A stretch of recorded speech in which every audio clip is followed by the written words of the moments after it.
जो तीर्थों में रहकर तपस्या स्नान आदि करते हैं वे ब्रह्मलोक जाते हैं, वे ब्रह्मलोक जाते हैं।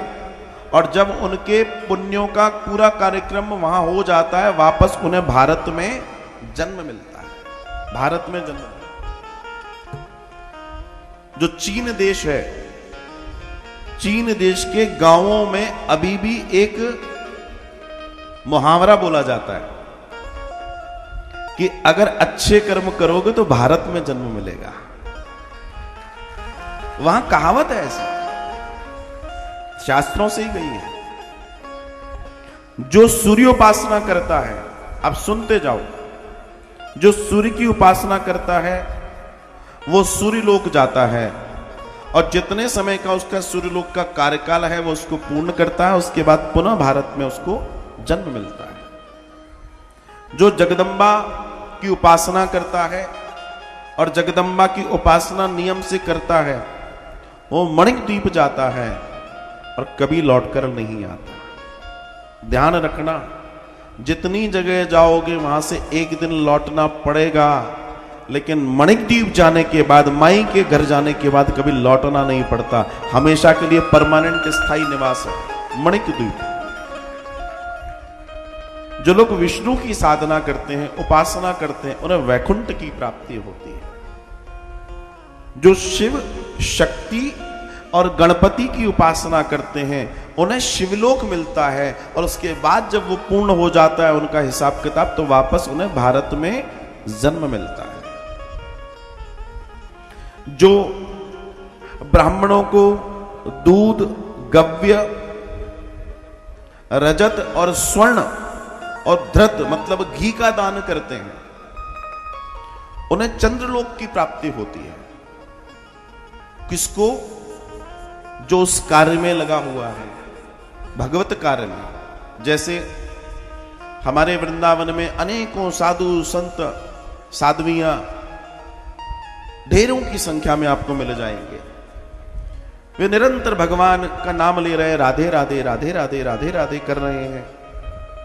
तो जब हम उनके लिए, हमारे पास लोग कहते हैं आज का भंडारा हमारी तरफ से, जो रोज भंडारा होता है मानव मंदिर सेवाश्रम में, तो जब वो भंडारा होता है, बहुत ध्यान से समझिएगा, जब वो भंडारा होता है तो जब वो पाते हैं उस भंडारे को, तो जिसने भंडारा करवाया है और जो पा रहा है वो जो राधे राधे कर रहा है, कृष्ण कृष्ण कर रहा है, तो समाज को चाहिए कि संतों की सेवा करे, जिससे वो भगवान का भजन कर सकें, और उस भगवान के भजन से आपका जो गृहस्थ है वो बलि हो, श्रेष्ठ हो, ये दोनों परस्पर चलते रहने चाहिए। तो जो समाज में रहकर आपके लिए तप कर रहा है, यज्ञ कर रहा है, आप उसके लिए काम करें, और जो उसका तप है वो आपके लिए काम करे। इसलिए ये सिस्टम बनाया गया, क्योंकि हर व्यक्ति हर कर्म नहीं कर सकता, इसलिए ये दर्शन बनाया गया। अगर आप उन्हें फल और जल आदि दान करते हैं तो एक मनवंतर तक आपको चंद्रलोक की प्राप्ति होती है। एक मनवंतर तक, एक मनवंतर दर्शन आता है। जो व्यक्ति अपने जीवन में स्वर्ण, गऊ, तांबा आदि का दान करता है उसे सूर्यलोक की प्राप्ति होती है। जो व्यक्ति मकान, मंदिर, भूमि का निर्माण करके दान करता है या भूमि दान करता है, आप में से भी कई लोगों ने वृंदावन के सुंदर बन रही गौशाला के लिए भूमि दान किया है। सुन लो, मैं आपके लिए कह रहा हूं, जिन लोगों ने भूमि दान किया, देखो एक सपना, शास्त्र कहता है भूमि दान करो, आज की तारीख में भूमि इतनी महंगी है कैसे कर दें, लेकिन गोविंद की कृपा देखो, एक एक फुट भी तो दान है। तो जिन लोगों ने भूमि दान किया, मैं उनको कहना चाहता हूं कि आपके लिए खुशखबरी सुनिए। दर्शन है कि जो तीर्थों में मकान बनवाते हैं, मंदिर बनवाते हैं, कक्ष बनवाते हैं, धर्मशाला बनवाते हैं, भूमि दान करते हैं, उन्हें देवलोक प्राप्त होता है। और देवलोक में भी एक श्वेत दीप है, वहां पर उनको सजाकर रखा जाता है। जो श्वेत दीप है उसमें श्वेत वस्त्र हैं, श्वेत सिंहासन हैं, श्वेत आभूषण हैं, और बड़ा दिव्य दर्शन है। जो लोग ध्यान करते हैं जो लोग भी ध्यान करते हो, अगर यहां ऐसा कोई व्यक्ति बैठा हो जो ध्यान करता है, तो वो जानता है कि चौथे स्तर पर जब जाएंगे तो 5वें स्तर पर देवलोक मिलता है, वहां श्वेत द्वीप के दर्शन होते हैं ध्यान में। अगर कोई करता हो तो उसको मालूम होगा। दर्शन स्वर्ण, गऊ, ताम्र आदि इत्यादि मैंने आपको बताया। जो ग्रह घर और धन का दान करता है उसे विष्णु लोक प्राप्त होता है। जैसे मान लो आपने देखा होगा, तीर्थों में जाते होगे, ये धर्मशाला फला सेठ जी ने बनवाई, इस कक्षा निर्माण उसने करवाया, तीर्थों में करवाते हैं ना लोग। इस प्याऊ का निर्माण, इस बावड़ी का निर्माण, इस कुएं का निर्माण, तीर्थों में बड़ा इसका लाभ है, बड़ा लाभ है। तो दर्शन आता है, जो व्यक्ति ये कराता है उसको विष्णु लोक की प्राप्ति होती है, और उस घर में, उस कक्ष में, उस बावड़ी में, उस कुएं में, उस धर्मशाला में जितने मिट्टी के कण हैं, उस कण के बराबर वर्षों की उसको विष्णु लोक की प्राप्ति होती है। उसको विष्णु लोक की उस कण के बराबर विष्णु लोक की प्राप्ति होती है उसे। जो व्यक्ति तीर्थ क्षेत्र में रहकर दान करे या तीर्थ क्षेत्र के लिए दान करे, उसका फल उसके लिए 1000 गुना होता है। मतलब अगर आपने वृंदावन की गौशाला के लिए 1 फुट भूमि का दान किया है, आपको इसलिए समझा रहा हूं क्योंकि समझ जल्दी आ जाएगा, तो उसकी कैलकुलेशन हमारे ठाकुर जी के दरबार में इंटू 1000 गुना होती है। राधा रानी उसके खाते को लिखती हैं कि इसने 1000 फुट भूमि का दान किया। अगर वो 1 फुट भूमि का दान कर रहा है, या 1 कक्ष निर्माण करवा रहा है, या 1 बावड़ी बना रहा है, 1 कुआं बना रहा है, 1 तालाब खुदवा रहा है, उसकी गणना इंटू 1000 होती है। दर्शन है। जो व्यक्ति तालाब का, वृक्ष का, प्याऊ का, अन्नदान आदि का कार्य करता है, जीवन में कुछ करो ना करो, वृक्ष जरूर लगाना। जीवन में ध्यान रखना, वृक्ष जरूर लगाना चाहिए। हालांकि यहां तो बड़ा सुंदर है, प्रकृति अच्छी है, लेकिन फिर भी लगाना चाहिए। पता है क्यों? जब मरोगे तो 1-2 पेड़ ले जाओगे तुम। अब तुम कहोगे तुम अगर वो तो खरीद के ले जाओगे, लकड़ी के पैसे दोगे, उस जीवित पेड़ के पैसे कौन देगा? वो कोई नहीं दे सकता। इसलिए अपने जीते जी कम से कम तो 5 पेड़ लगाने ही चाहिए। अगर तुमको लगता हमारी मुक्ति हो जाए, लेकिन उधार छूटेगा तो मुक्ति नहीं होगी, वापस आना पड़ेगा, वापस आना पड़ेगा। ध्यान रखिएगा, ये दर्शन की बात है। जो व्यक्ति प्याऊ और अन्नदान करता है तीर्थ क्षेत्र में, उसे विष्णु लोक की प्राप्ति होती है। जो व्यक्ति दुधारू गाय का दान करता है, गौदान, कल भी आपने देखा 2 गौदान का दर्शन आया हमारे बीच में आपके रांची से। तो दर्शन आता है कि गौदान जो करता है, गौदान का दर्शन सुन लो। गौदान होता क्या है? जिस गैया को दान किया जा रहा है उसको पहली बार बछड़ा या बछिया हुई हो, पहली बार, फर्स्ट टाइम, वो देसी होनी चाहिए, वो स्वस्थ होना चाहिए, बिल्कुल देसी गौवंश।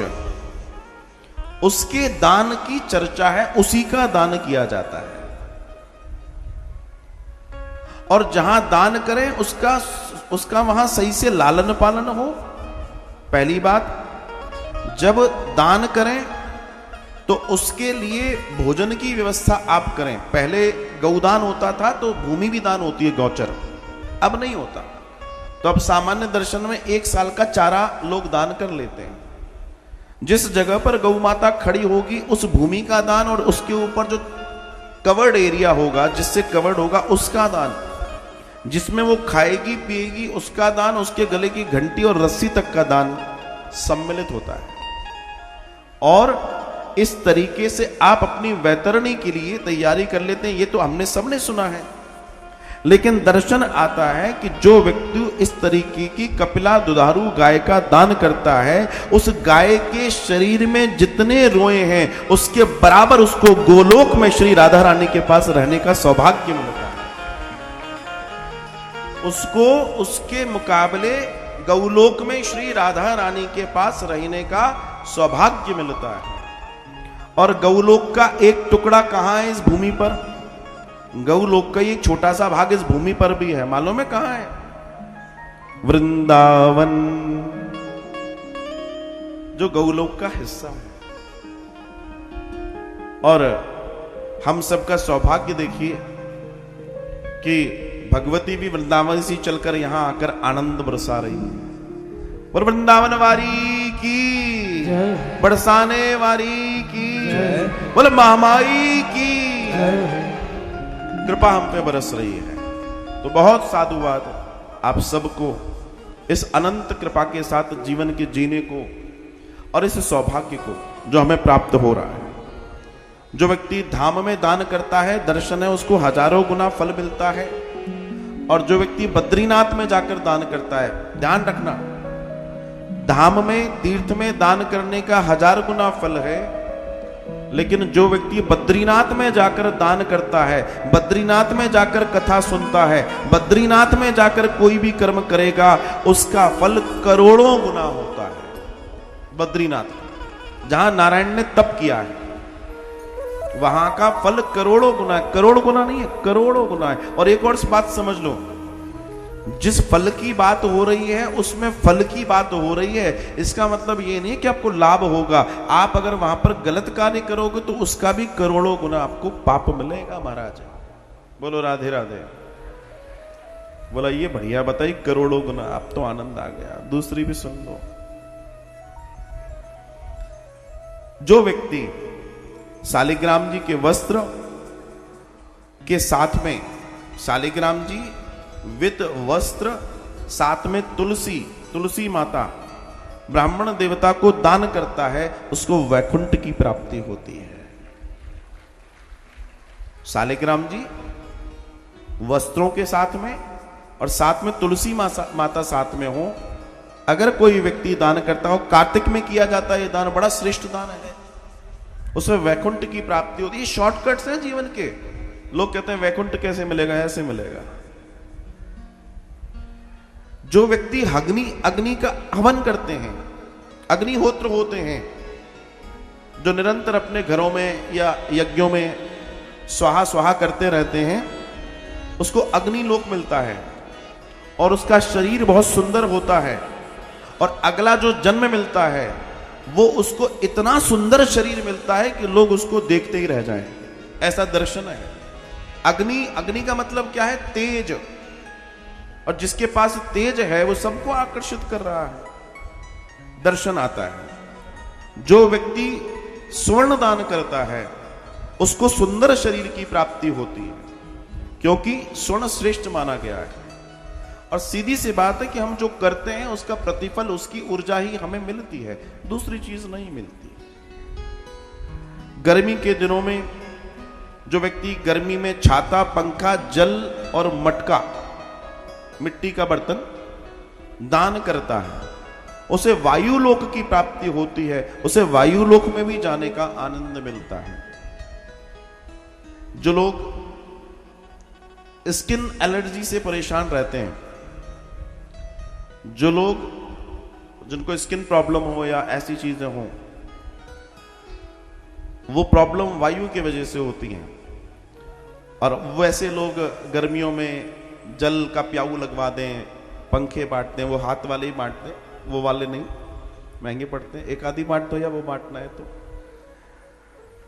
जल भरकर रखवा दीजिए, मटके रखवा दीजिए, उससे आपको बहुत लाभ होता है। करके देखिएगा। जो व्यक्ति कार्तिक में तुलसी का दान करता है, दीप दान करता है, कार्तिक मास में जो व्यक्ति दीप दान करता है उसको 3 युगों तक वैकुंठ में रहना होता है। और उसके बाद जब वो पृथ्वी पर जन्म लेता है तो उसे उच्च कुल की प्राप्ति होती है। मैंने कार्तिक में दीपदान की शायद चर्चा की भी थी। कार्तिक मास में दीपदान जरूर करना चाहिए। जैसे आप लोग तालाब में, नदी में छठ पूजन करते हैं, ऐसे ही आप तालाब में कार्तिक मास में दीपदान किया कीजिए। पत्ते पर रखकर बहाएं, पूजन करें या किनारे रख दें। और जिस दिन कार्तिक की पूर्णिमा आखिरी दिन आए, उस दिन एक छोटा सा चांदी का दीपक लेकर कहीं दान कर दें, क्योंकि वो रजत है। और आप देखिए उसका लाभ कितना आपको स्वयं महसूस हो जाएगा उसका लाभ। और बताऊं इसकी और अच्छी बात, किसी मंदिर में, किसी विद्यालय में, किसी गरीब के यहां बल्ब, ट्यूबलाइट जिससे प्रकाश निकलता हो, ऐसी चीजें आप दान कर सकते हैं। इससे आपके जीवन में सौंदर्यता आएगी, तेज बढ़ेगा और आपका ओज भी बढ़ेगा। ये मैं आपको इसलिए बता रहा हूं क्योंकि वेद कहता है जो चीज आपके पास नहीं है वो इसलिए नहीं है क्योंकि आपने उसका बीज नहीं बोया। वेद कहता है जो आपके पास नहीं है इसलिए नहीं है। तो अगर आज हम किसी कमी के वजह से गुजर रहे हैं तो वो गुजर क्यों रहे हैं, इस पर काम कीजिए, जड़ पर काम कीजिए। उस जड़ में जाकर काम करेंगे तो आगे आप उस समस्या से बच जाएंगे।